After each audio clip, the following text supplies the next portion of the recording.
Hello, everyone. Good morning and welcome to our session.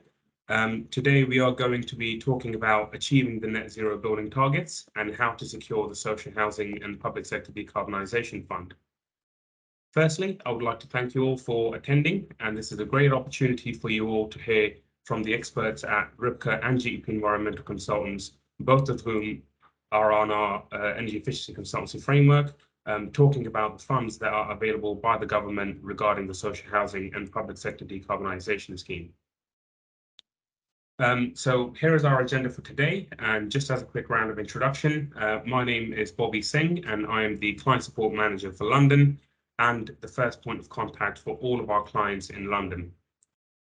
We will start off this session by talking about the types of government fundings that are available to help the government reach its net zero targets. Following up from this, you will all be hearing from Martin Bell at RYBKA, as well as Peter Schofield from GEP Environmental, discussing the social housing and public sector decarbonisation schemes. They will talk about who they are, what they do, some background to the social housing and public sector decarbonisation schemes, who is eligible for these schemes, what are the current challenges local authorities and registered social housing providers face, options available to local authorities and registered social housing providers, support that's available to you all, case studies to demonstrate the great work they have been doing for their clients, and lessons learned from clients' experiences. Later on, you will also hear from Timothy Lee Davis, our Technical Support Manager, about the details of our Energy Efficiency Consultancy Framework. And then I will come back to talk about the call-off procedures and how you can procure your consultancy contracts through our framework. And then we will look to close off this session after our Q&A section, where you will all have the opportunity to talk and ask any questions to GEP Environmental, RYBKA, or the LHC. Just to also confirm, this webinar session is currently being recorded, and the presentation slides along with the recordings will be circulated over to the attendees after the session. So the types of government fundings that are available for social housing and public sector. So there are two forms of funding, the major fundings that are available. And just to give you all a bit of a background, and as most of you probably already know this, that in 2019, the government committed to reducing all greenhouse gas emissions to net zero by 2050. We are one of the first major economy in the world to do so, displaying that the UK is serious about reducing its emissions and solving the global challenge that climate change presents. As a result, there are currently two major government fundings that are available for local authorities and registered social housing providers. Firstly, there is the Public Sector Decarbonisation Scheme, which was announced and launched in September 2020.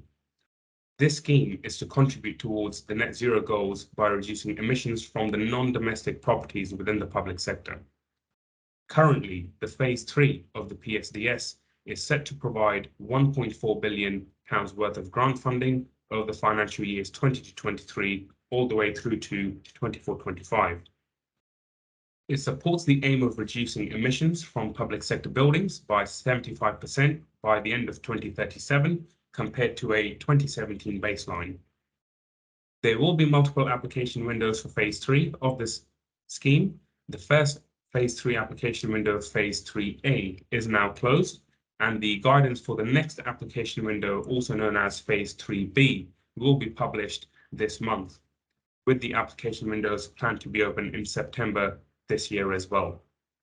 And secondly, our homes are amongst the biggest contributors to the UK's carbon footprint, with properties accounting to total carbon emissions of around 40%.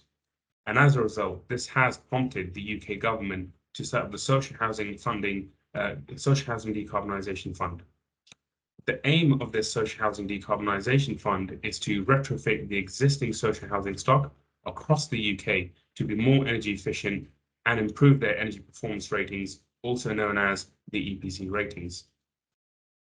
The government has proposed and allocated £3.8 billion towards the Social Housing Decarbonisation Fund over a 10-year period, and £800 million of the £3.8 billion has been allocated for Wave 2 to improve the energy performance of social rented homes. The Wave 2 guidance is set to be published in July-August this year, with competition to be launched in late August and early September this year as well. Now, the question stands, how do local authorities and registered providers secure and apply for these funding? Well, this is why we have got our energy efficiency consultants, RYBKA and GEP Environmental, with us today, and they will be discussing further in detail about these two types of funding schemes. So without further ado, I would like to hand over to Martin Bell from RYBKA. Martin, over to you. Great. So yeah, RYBKA, we are a consultancy, but we've been working with LHC on the framework for the past 2 years, and that's delivering energy efficiency consultancy across the 5 regions of the LHC energy efficiency framework. So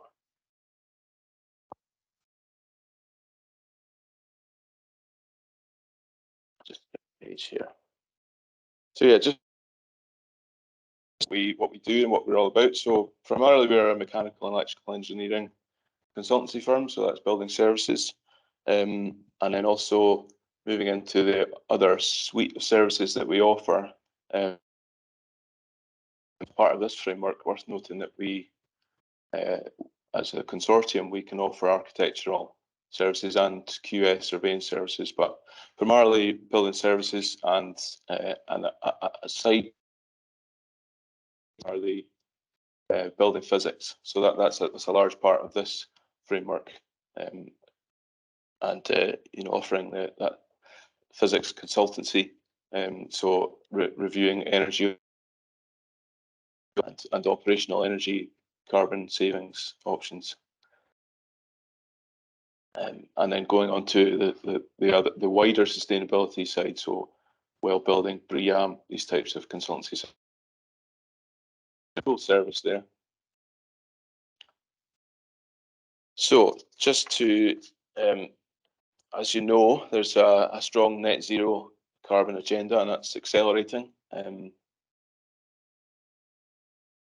To a number of organisations addressing the climate emergency in their own way, such as LETI targets, for example, or RYBKA 2030 climate challenge,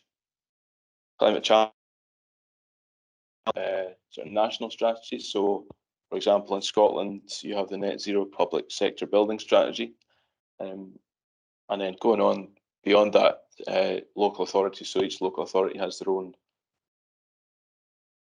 and targets and route maps.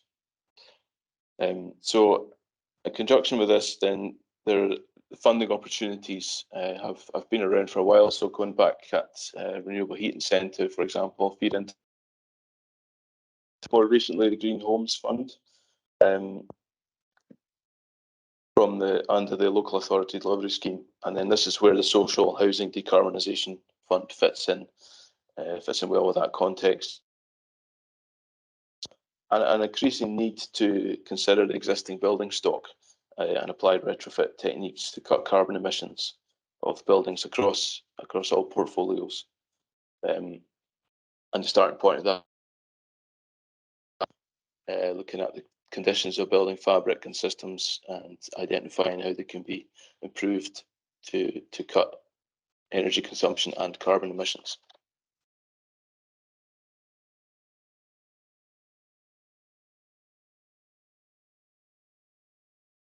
So the Social Housing Decarbonisation Fund. So there are various funding mechanisms. So the delivery scheme was a 500 million funding stream that forms part of a wider 2 billion Green Homes grant. Phase 2 of the Green Homes grant allocation last year saw 300 million spread. Similarly, the Sustainable Warmth funding competition saw around 500 million invested in 79 local authority projects. So in the wider context, the social housing well, the first phase was completed last year, with the second phase due to open to applicants shortly. I think that date is to be confirmed. Wave 1 closed last year and was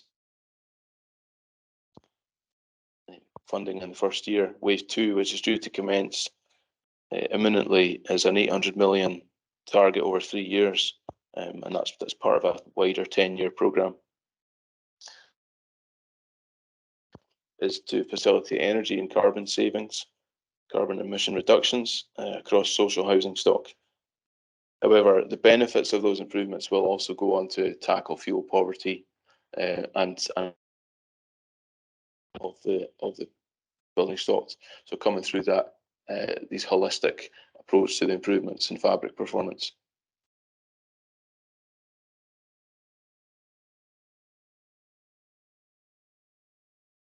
Let's go about the process. So obviously starting the application process is fundamental there, and that can happen any time now. I think the UK government and then go on to check for eligibility. But in real terms, the first step is to understand the existing building. So decarbonisation. So looking at existing utility bills and surveys, that type of stuff. And then our approach would be towards energy efficiency, understanding what the goal is and how you can most effectively reach the targets required, whether that's for the purposes of the Social Housing Decarbonisation Fund or part of your wider decarbonisation goals. Placing the performance of existing buildings, and then going on to evaluate the most effective and long-term sustainable routes and options. But we should emphasise taking a holistic view, architectural, fabric, building services, approach to carbon reductions, including affordability and buildability. So that practical element of what can physically be achieved. So really we promote an energy hierarchy. So beginning with fabric first approach and then improving the efficiency of systems. All opportunities to decarbonise, for example, going fully electric. The grid in the UK is decarbonising all the time and is predicted to continue. And then further opportunities to reduce emissions on site with renewable integration of PV, for example. But that could be done in quite a simplistic process using the SAP model. So SAP methodology has its limitations, but it's considering options against each other. But you may want to go the next level of simulation. So looking at the dynamic simulation models to really understand operationally. So, for example, strategies such as SIBSI TM54 would be a more detailed analysis, building 3D dynamic simulation models of your building, understanding the occupant, how the building's used, and local weather files, all this kind of more detailed analysis. That's all possible. And then that would lead into recommendations and reporting. Housing decarbonisation funds for residential properties, and but the decarbonisation options appraisal and retrofit analysis on non-residential and commercial buildings as well.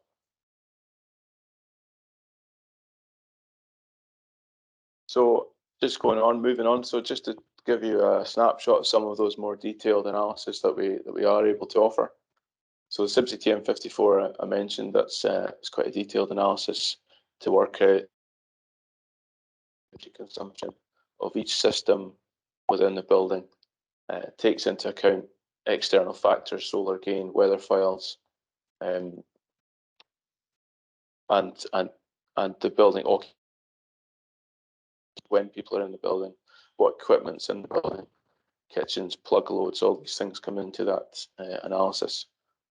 Moving on, daylighting. So using the detailed 3D models, we can analyse daylight factors, but then go a step further. Climate-based daylight modelling is a more recent kind of methodology, and it's used primarily to eliminate or not eliminate, but reduce glare, but also benefit from daylight when it is useful. So that's daylighting, and then that same model is used for overheating analysis. So this mentions BP 101, which is really aimed at the education sector, but overheating, not just the temperatures, but actually the air quality within the space. So that looks at fresh air rates and natural ventilation. So, and then future weather scenarios. I think that's one thing that's quite important. It's okay looking at buildings for today, but what about 10 years time, 20 years time?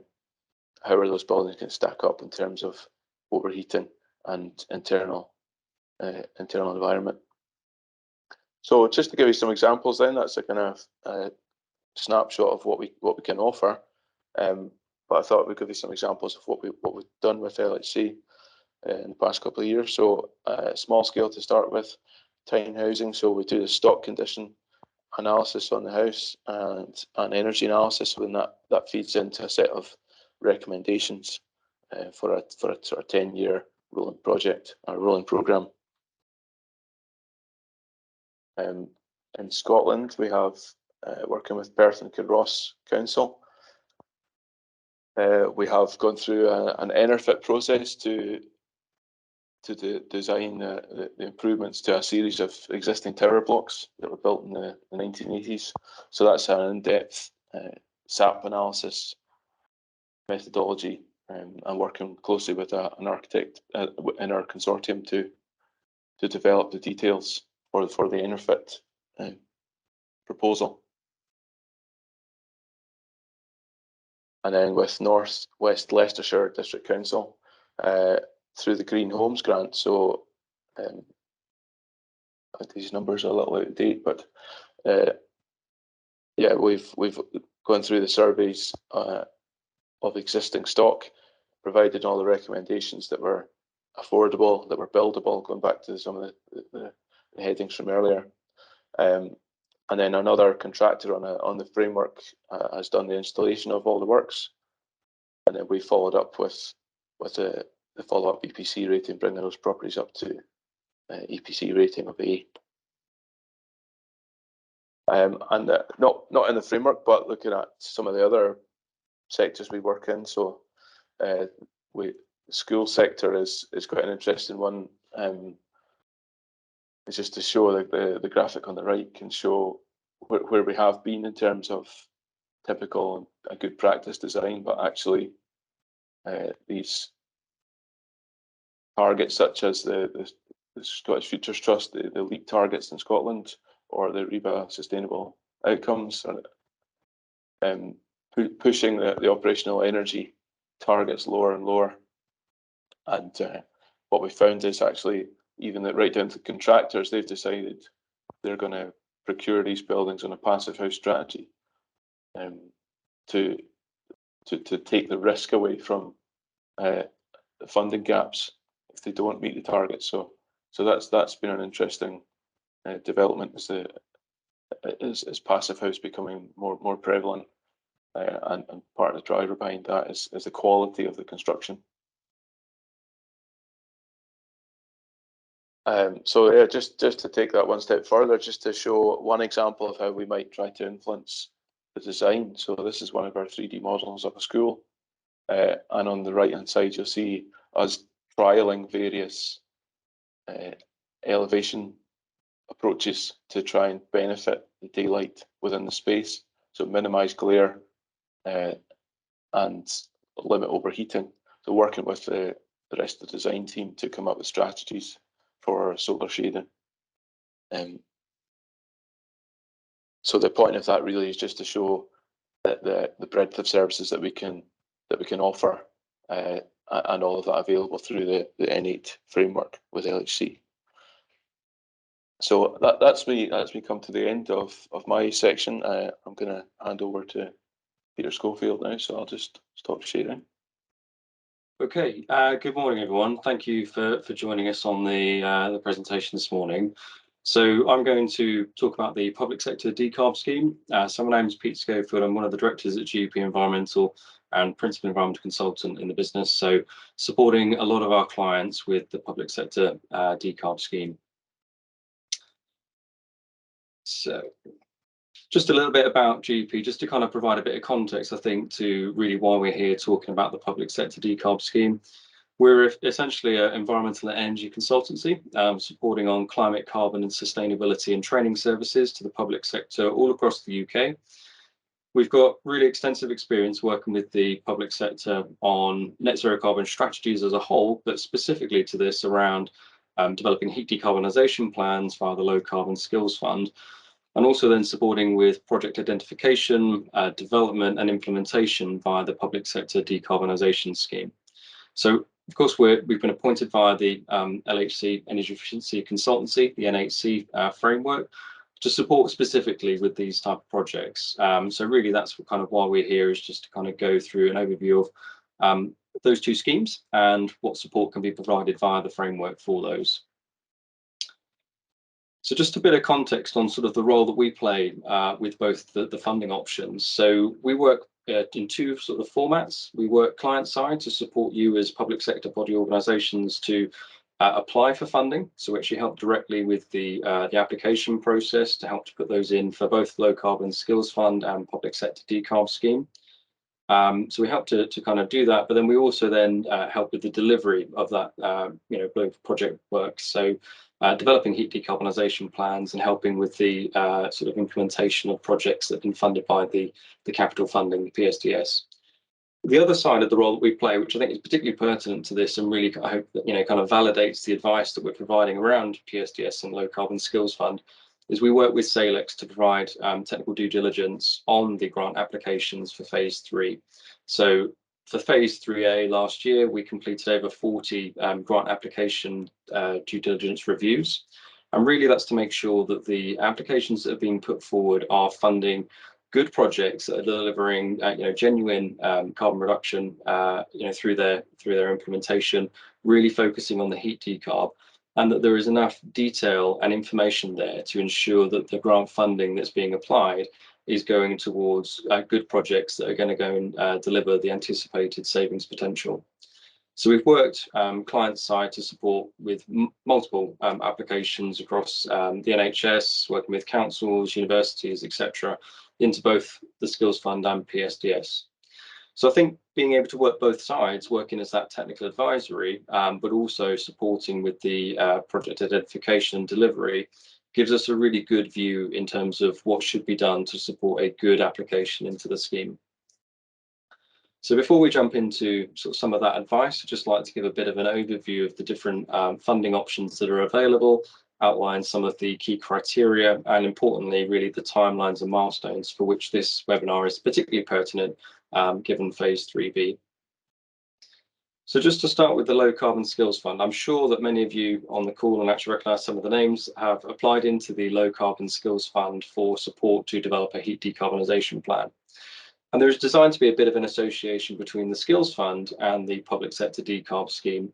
The Skills Fund is there to enable you to appoint consultants and external support to develop a heat decarbonisation plan. And really, the key thing about a heat decarb plan is it's designed to give you detailed project recommendations that hopefully you would then be able to take forward into either grant funding or alternative sources of finance to develop and implement.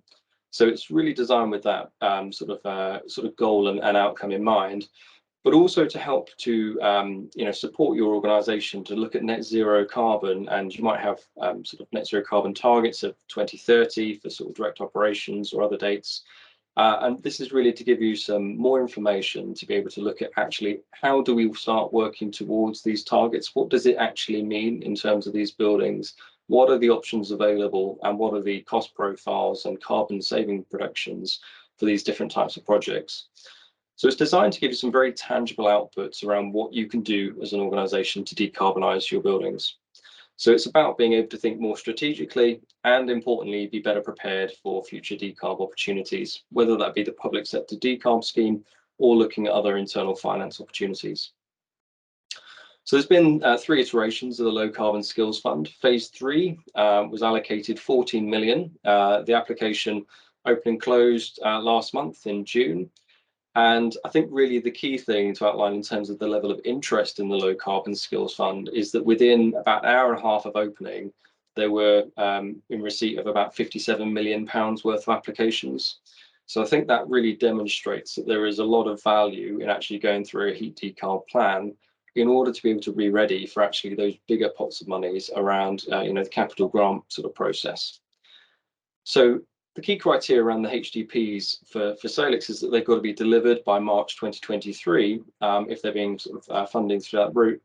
But I think one of the things we also see is that a lot of public sector organisations now really see the benefit of heat decarb plans, and so are looking to fund those directly in order to be able to be ready for these sort of public sector decarb schemes to hopefully get larger capital grant funding allocated. So that just provides a bit of the overview for the Low Carbon Skills Fund. So the public sector decarb scheme, this is the much larger grant pot of funding that is available. And this is primarily to fund capital works for heat decarbonisation and other energy efficiency measures. So as Boby mentioned right at the start, this is really in support of the aim to reduce emissions from public sector buildings by 75% by 2037. And really for the public sector to lead the way in decarbonisation and show that it is possible to achieve net zero carbon and working at a building by building level to implement that. So there's been 3 phases of funding that have been allocated so far. So we had £1 billion worth of grants in 2020, 21 and 21-22. That was then supported by phase 2, which was for a smaller amount of 75 million to again kind of build on phase 1. And more recently, we've now got phase 3, which is just over 1.4 billion in grants for the next 3 years. And so that funding pot has been broken down into 3 parts of that. So there's phase 3A, 3B, and 3C to correlate with those 3 years. So phase 3A closed last year, and those projects that were awarded grant funding are now going through their implementation phase over the next year or two, depending on if it was a single year or multi-year application. And we've got phase 3B on the horizon. So I'll just give a bit of an overview of the current sort of status. So phase 1, 2, and 3A are closed. And for those that have been allocated funding, they're now on their implementation stage. Phase 3B is pending. So just to give a bit of information on that. So this is planned to be launched in July, so this month, over the next few weeks. And I suspect there'll be information going live on the Solix website probably next week, if not the week after, on phase 3B. And that is planned to open in September 2022 for the application process. So really now is the time to be starting to look at those applications and what they could look like in terms of the projects that you'd be looking to apply for, albeit when the launch is taking place in July, that will also release the new scheme criteria. So from what we understand, there's not expected to be a huge differentiation in the scheme criteria for phase 3B versus 3A, but I'm sure that there will be some changes in there that you would need to digest and apply to your projects when looking at applications into the phase 3B window, in September. So do check out the Solix Finance website for those updates, or feel free to get in touch with me directly, and I can sort of cascade out when that information gets released. But in the absence of that phase 3B guidance at the moment for the key criteria, what I thought would be useful to do would just be to provide an overview of phase 3A, some of the key parts of the process for applications, and equally important, I think, is the kind of top tips for your applications going forwards into phase 3B, to give yourselves the best opportunity for securing funding. So just as an overview for phase 3A, so opened in October last year for about 4 weeks, just over £553 million worth of grants were issued. That was for 160 public sector organisations, and overall looking to fund 217 clean heat and energy efficiency projects. And you can get a bit of an overview from the table in there, just about the areas that sort of were successful with funding. So it's good to kind of see London was in there as well as one of the sort of highest areas for applications.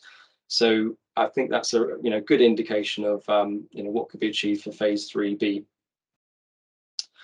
So the key thing really is just to start with who can apply. So hopefully from this list on screen, you'll be able to see your public sector organisation listed there as eligible for the phase 3A, and the criteria will be the same for phase 3B.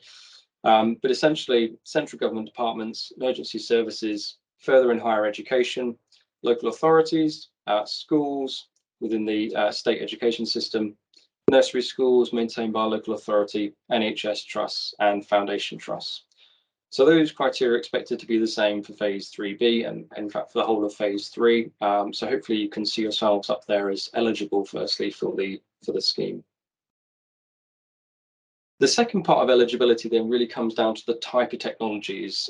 Just to remind you that this PSDS is about the capital outlay for equipment, essentially for participating bodies, and it's primarily geared up to heat decarbonisation. So primarily the key eligible technologies here are low carbon heating types. So whether that be air source heat pumps, ground source heat pumps, water source heat pumps, connection to district heating, possibly electric heating, solar, thermal, or biomass.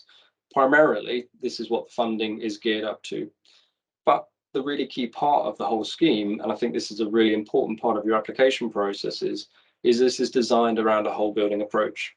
There is no point putting a low carbon heating system into an inefficient building that has, might be leaky, it's losing heat and can't retain sort of the right thermal properties.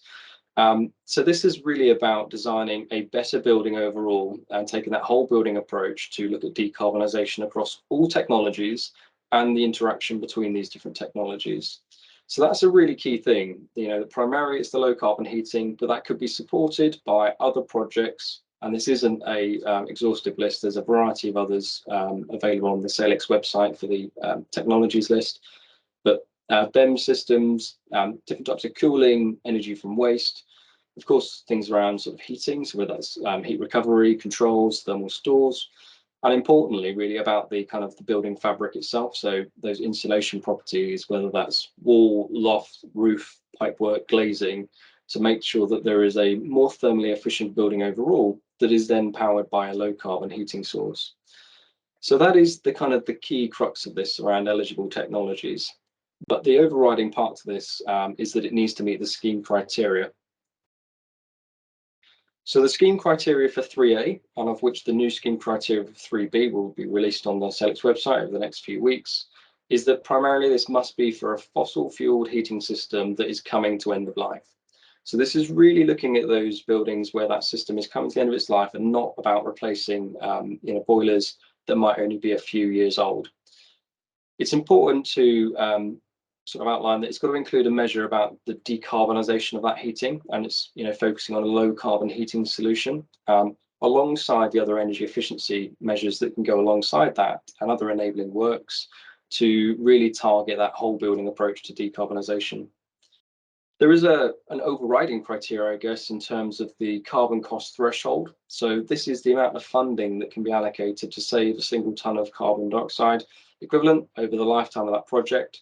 So for 3A, that was set at £325 as the carbon cost threshold. So it's really important to kind of see how these bits of the criteria in the scheme are kind of channeling down from overall eligibility as a public sector organisation, then moving into the different building types and importantly the eligibility around the different technology types, and then being able to apply the scheme criteria to all of the projects that are going to be incorporated into your application, whether that be for a single building with a single technology type, a single building with multiple technology types, or a portfolio-wide application that's got multiple buildings, multiple energy types, multiple technology types. So it's important to really be very familiar with these key scheme criteria. Just a little bit on the process. So this is just an excerpt from the phase 3A application form from Salix, and there's a link to that on the slides as well for you to take a look at if you wanted to sort of have a pre-read of that in advance of 3B. The first bit is to outline a bit of the project introduction, outline what you're trying to achieve with your grant application. There's a lot of detail on the building itself, so to really make sure that it's an eligible building, and that it can then sort of be funded through the PSDS. And then there's data on the existing heating system, systems data, and the low carbon heating system that is being suggested to replace the system. So this kind of three purple parts is where a lot of the detail comes in around your application.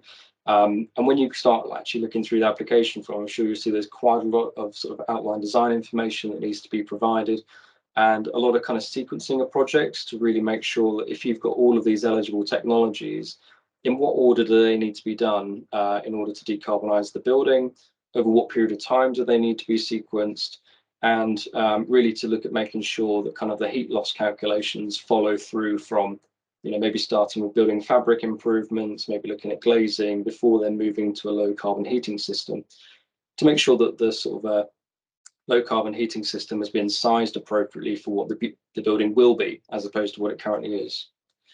So that then goes into the support tool, which is what Solix will then really review to assess the overall application, and a lot around the business case, where it's really looking at not just the actual technology side of things, but actually looking at the overall project governance, risk management, and giving sort of the confidence to Salix that this is a good viable project to fund, but equally that as an organisation, if you were awarded the grant application, that you could effectively implement that grant funding into your organisation and to take those projects forward through to completion. So that's just a bit of a brief overview on the application process itself. So the bit that I wanted to move on to next really was just provide some of those top tips for your application process, and really not just for the application, but your approach to the public sector decarb scheme. The key thing I would really iterate to everyone on the call is that the PSDS is a really thorough application process. There is a lot of information and a lot of consideration that needs to go into the type of projects that are incorporated into your application form. So really the key overriding bit of advice is to plan in advance of that application window. You know, don't be thinking that you're going to get a good, strong application form, you know, into the grant application with only a few days prep. There is a lot of information that needs to be taken into that. I think what we've seen through the evolution of the various phases of PSDS is actually in phase one, we saw a lot of projects getting funded that were actually more on the energy efficiency spectrum rather than a heat decarbonisation sort of scope, and the level of information and detail wasn't as much. But Salix have really worked with the market and taken on feedback about the approach to really refine the scheme so that it is now much more focused on heat decarbonisation, which is its intended purpose, but also that the application sort of process behind all of this is a lot more thorough. So you might want to consider whether actually there's kind of two stages to your approach, particularly if you're looking at a portfolio of buildings.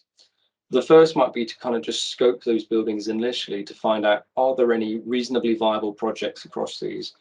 And this would be particularly important if you've not looked at these buildings before. So that would be sort of an outline feasibility options assessment, options appraisal, to kind of look at a building and go, okay, there's a variety of different projects here. What do they look like? What are the relative carbon savings? And in principle, do we think any of them will be eligible for the PSDS? The second phase then is to take those outputs and actually develop some really detailed project options for specific technologies, for specific buildings that meet the key scheme criteria for the PSDS, and to take those forward into your application process. I've mentioned a few times, but I think it's really important just to really reiterate that sort of a whole building approach to optimize the project configuration to achieve that carbon cost threshold. It's really important to look at the interplay between the different technologies and to outline those that will reduce demand and explain on a building by building basis really whether there are other improvement works that have already been completed that make this a better project, or why it's not appropriate to take forward those other improvement works. So it's really important as well to give consideration for the technical expertise that's required to support the implementation. You know, if you actually get the grant funding, do you have the skills and capacity in-house to be able to kind of take that forward in terms of project management and technical advisory? So to really know that what you're procuring is going to be the right project that meets all of the grant funding, and that you'll be able to achieve it within the timescales that have been allocated, which is obviously a really demanding part of this process. So I think it's really worth looking at frameworks like the NHC Energy Efficiency Framework from LHC to look at that as a source for that technical expertise, to access the right sort of consultancy support to help you to put those applications forward and take them through the lifetime of that project implementation. I also think it's a really important thing to engage early with contractors in the supply chain, really to look at capacity and capability to support with that implementation. And so again, this framework is a really good opportunity to access that advice. So I'm conscious of the time, and hopefully that's given some of the key top tips, but my details are on screen. If you do need any support or want to reach out, feel free to get in touch. And I know we've got questions at the end, but for the moment, I'm going to stop there and hand over to Tim.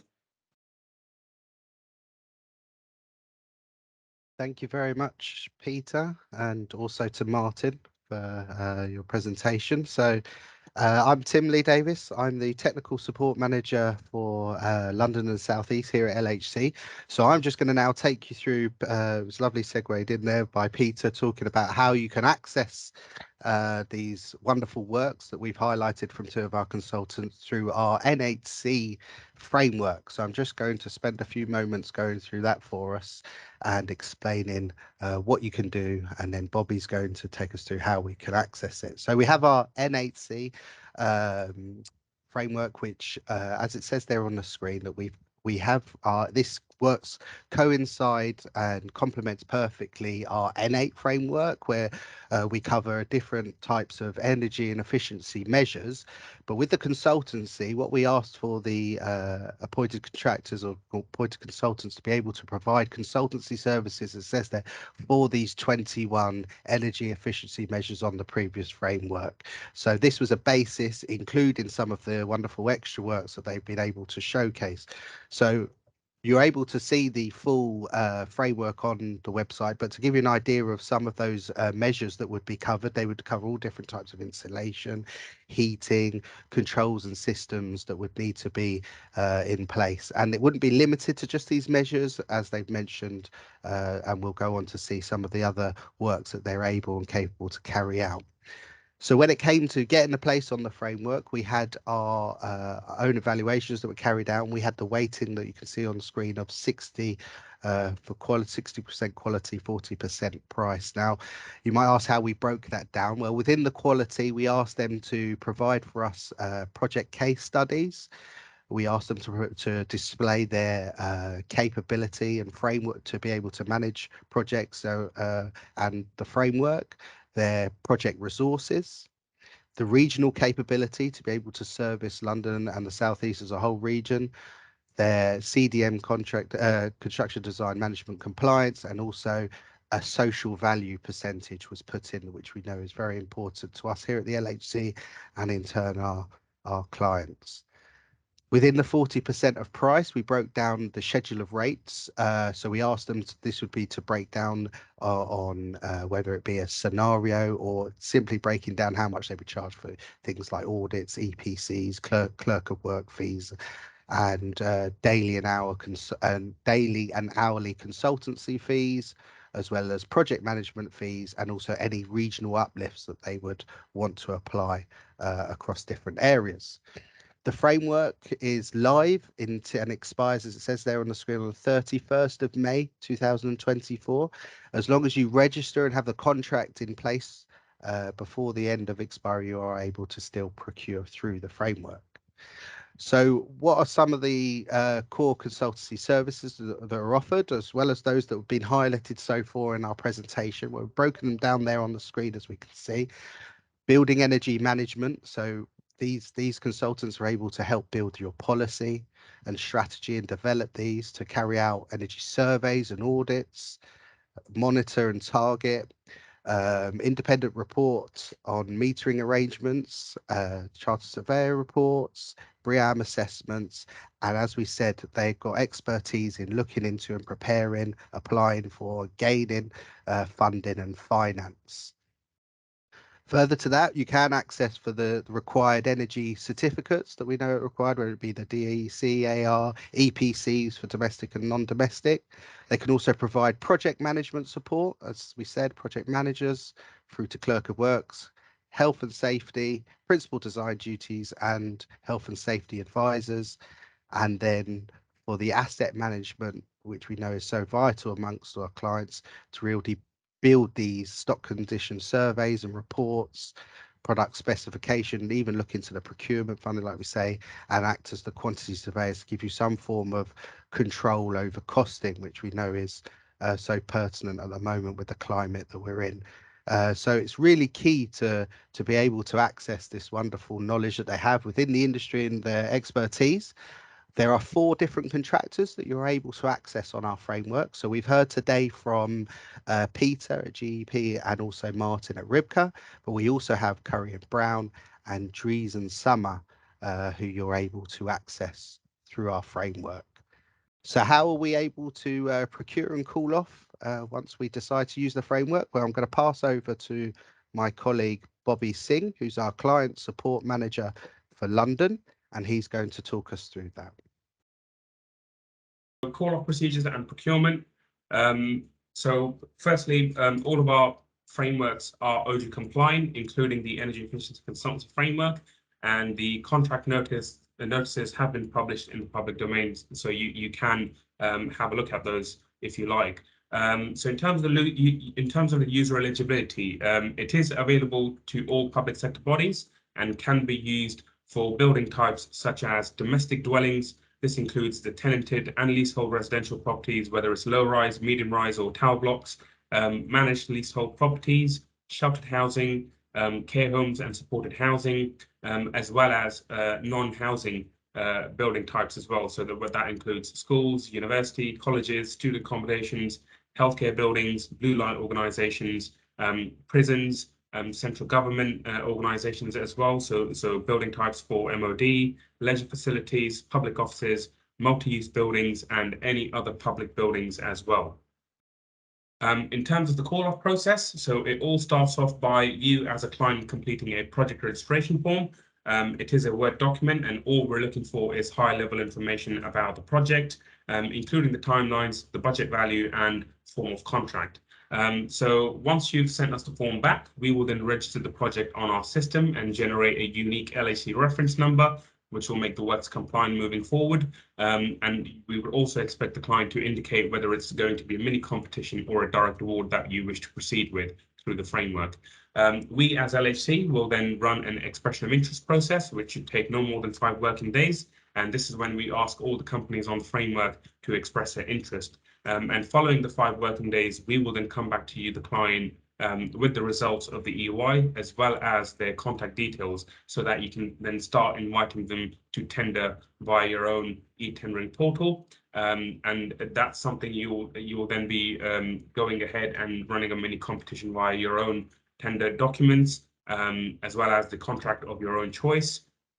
Upon receiving the tender documents, all the submissions back from the bidders, LAC can run a price verification exercise on the leading contractor or the consultant that you wish to proceed with. I think that's something that Timothy Lee Davis and Sam Whiting will be able to run that on behalf of the LHC and provide a value for money statement for you as well, just to demonstrate the value for money and the procurement that we've done.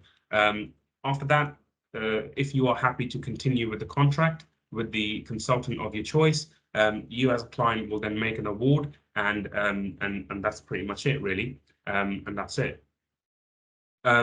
This now brings us near the end of our session. Once again, thank you to all of you for attending. If you wanted to find out more about the framework or how to access the consultants on our framework, then speak to myself or Noreen Ulla, who is our client support manager for the Southeast. Unfortunately, she couldn't attend today because she's on annual leave. But you can also speak to Tim, Sam, and Paul, who are also available to offer you any procurement or technical support or any advice from technical and procurement standpoint as well. And yeah, that's pretty much it, really. That wraps us up, and just wanted to open up the floor to ask any questions that you might have. Feel free to drop them on the chat box as well. I think we had a question, Boby, from Cara, Yes. who was asking, does the LCSF apply to homes only, or would it capture heat networks? Perhaps one of our panel could assist us with that one. Yeah, no problem. I can take that one. So unfortunately, the Low Carbon Skills Fund isn't eligible for social housing. So that's kind of really the difference between the kind of the 2 key schemes. So it's really aimed at sort of other public sector buildings. Fantastic, thanks, Peter. And then we had somebody, Thomas, pointed out very helpfully to let us know that the an update that Celix have started sending out grant offer letters for LCSF this morning. So that's helpful for those of you that have applied. And for those of you that haven't, obviously, you know now today how you can access our consultants to start your application. I think maybe if we allow, Kara's got a hand up. If we allow Kara to ask a question, you should be able to speak, Kara, I think. Let me try and disable their mic. I think it should hopefully work. Kara, I think you're able to. Yeah, we can hear you, We Kara. can hear you Great, now. thank you. Sorry, I thought it was easier for me to just come on rather than keep typing questions, follow-up questions. Thank you for that. With SHDF, we are bidding for wave 2 anyway. Like we're very clear on that process. It was just the other two that I wasn't aware of, but it sounds like we wouldn't be eligible for the skills fund. Would we be eligible for the public sector scheme? Sorry, it's essentially the eligibility across both those is the same in terms of that. So that would be under the kind of exclusions part. But one thing that's always worth checking for both these schemes as they evolve with various iterations. If you go to the Salex Finance website, there's a section under each of the funding types that has a key part that's called who can apply.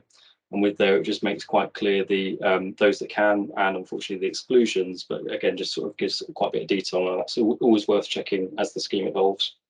Okay, great. Thank you. Problem. Thank you for that, Kara, and thank you to Peter and Martin for responding back to the questions. We'll just leave another, say, maybe 30 seconds for anyone to raise any further questions. If not, I assume that would be the end of our webinar.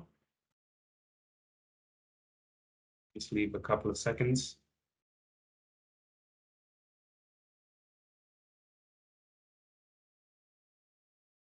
I think it's pretty safe to say that I think we don't have any further questions anymore. But yeah, once again, thank you to all of you for attending. We really appreciate your time. And thank you to the panelists, Martin Bell and Peter Schofield from GEP Environmental and RYBKA. Really appreciate your time as well, and for all the advice that you've just provided to our client base as well. So to all of those who attended, if you have any questions, feel free to get in touch with us. Alternatively, if you want to get in touch with RYBKA and GEP Environmental, let us know, and we'll be more than happy to share their contact details as well.